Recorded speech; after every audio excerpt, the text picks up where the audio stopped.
Are the Vancouver Canucks finally ready to make a bold move that could change the trajectory of their season? As whispers circulate about a potential shakeup in the roster, fans are left wondering how this could impact their beloved team. And with Sodi, a key player's performance under scrutiny, could this be the moment that reshapes the Canucks' future? Stay tuned, because you won't want to miss what's unfolding in Canucks Nation. If you're passionate about the Canucks and want to keep up with all the latest news, make sure to hit that subscribe button and like this video. As we dive into the current state of the Vancouver Canucks, I can't help but feel a mix of frustration and resolve. This season has been a roller coaster ride, and now, as we approach the finish line, one thing is glaringly clear. Asking Quinn Hughes to shoulder so much of the load simply isn't working. We've seen Hughes excel, but playing him for nearly 30 minutes a night, it's not sustainable, and it's definitely not in the best interest of the team or Hughes himself. Let's be real. Hughes has been a beacon of hope for Canucks fans. His skill and determination are second to none, and he's been the driving force behind our offensive efforts. But he's human, folks.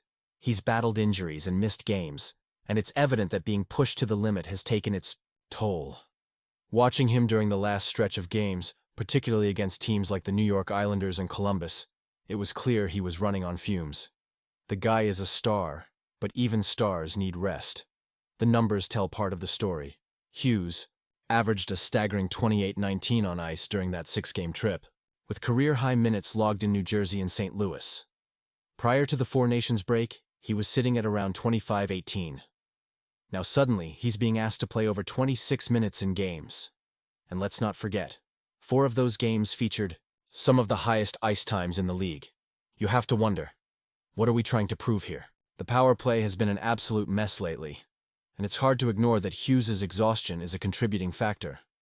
He's not just a player, he's crucial in our power play strategy, yet we've seen the Canucks struggle to convert. Just look at that last game against the Jets. We had opportunities to extend our lead, but instead, the power play fizzled out. It's a tough pill to swallow when every goal is so critical. Here's where the Canucks need to take a long, hard look at their strategy. Yes, Hughes is a superstar, but the team has made significant changes on defense. Filip Hronek is back from injury, and Marcus Pettersson has joined the lineup. We've got promising rookies like Elias Pettersson and Victor Mancini stepping up, and it's clear this defensive core is stronger than what we had at the start of the season. So why is Hughes' ice time still increasing? It doesn't make sense. With 8 games left and playoff hopes dwindling, now is the time for the Canucks to rethink their approach. They need to find a way to ease Hughes' workload. I'm not saying he should sit out entirely, but maybe it's time to limit his ice time to keep him fresh and effective. Let's not repeat the mistake of asking him to play over 30 minutes again.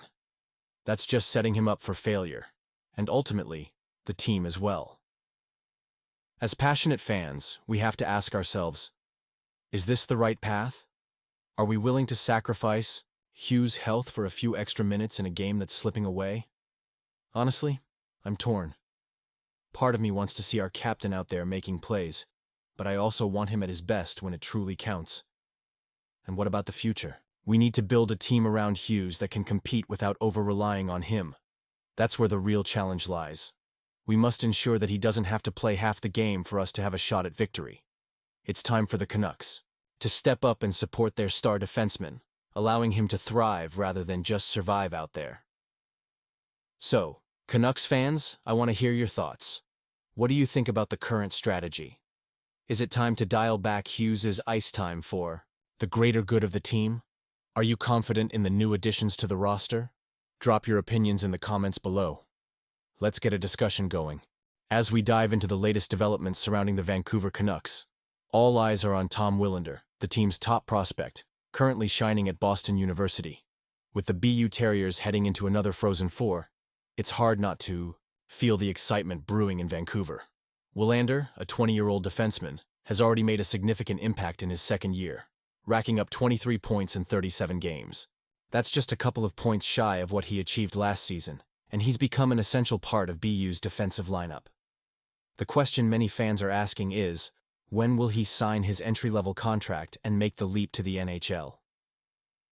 Rick Dhaliwal recently touched on this topic during the Donnie and Dolly show, and it's worth unpacking. There's a lot of speculation about Willander's future. he's at a crossroads where he could jump into the NHL or opt for another year at university.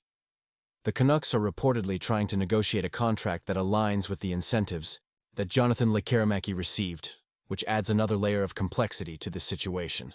Do you think this was the best decision? Honestly, I'm torn. On one hand, getting Willander into the system sooner rather than later could solidify our defensive core for years to come. On the other hand, another year at BU could elevate his game even further. This brings us to the potential of burning a year of his entry-level contract. If he joins the Canucks or Abbotsford for just a handful of games, that's exactly what would happen. It's a delicate balance between immediate needs and long-term development. The Canucks general manager Patrick Alvin has a lot to consider here. Willander's performance has exceeded expectations since being drafted 11th overall in the 2023 NHL entry draft, and it's clear he has the skills to make an impact at the highest level. However, it's also crucial for the organization to ensure they're making the right move for his career trajectory. Now, let's take a moment to appreciate what Tom Willander brings to the ice. He's not just a defenseman. He's a player with exceptional skating ability and a competitive edge. His game has matured significantly, and while he's not necessarily an offensive dynamo, he's demonstrated an impressive ability to move the puck and make smart decisions under pressure. His defensive awareness and physical play are already drawing attention, and many believe he has the potential to become one of the top two-way defenders in the NHL. That's not something you find every day. As fans, we have to ask ourselves, do we want to see Willander in a Canucks jersey sooner, or is it wiser for him to continue developing his skills at BU? For many of us, the thrill of seeing our prospects flourish is part of what makes being a fan so rewarding. The dream of seeing a player grow and succeed in the NHL is what we live for. But at the same time, we don't want to rush this talented young man into a situation where he might not thrive. The Frozen Four is set for early April, with BU facing off against Penn State on April 10th. Depending on their success, Willander could be back in Vancouver shortly after, or he might decide to stay at school for another year. Each choice carries weight, not just for him, but for the entire organization and its future. So, what do you think? Should the Canucks push to sign Willander right after his college season, or is it wiser to allow him another year to refine his game? I want to hear your opinions down below. The community of Canucks fans is passionate and insightful, and your thoughts could spark a deeper conversation about our team's future. As we continue to watch this unfold, let's remember that every decision made now can have lasting implications on the team's chances for success. The Canucks are at a pivotal point in their rebuild, and how they handle their prospects is crucial.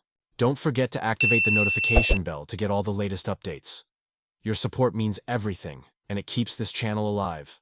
Like, share, and subscribe to stay in the loop on everything Vancouver Canucks, because the future is bright and we're all in this together.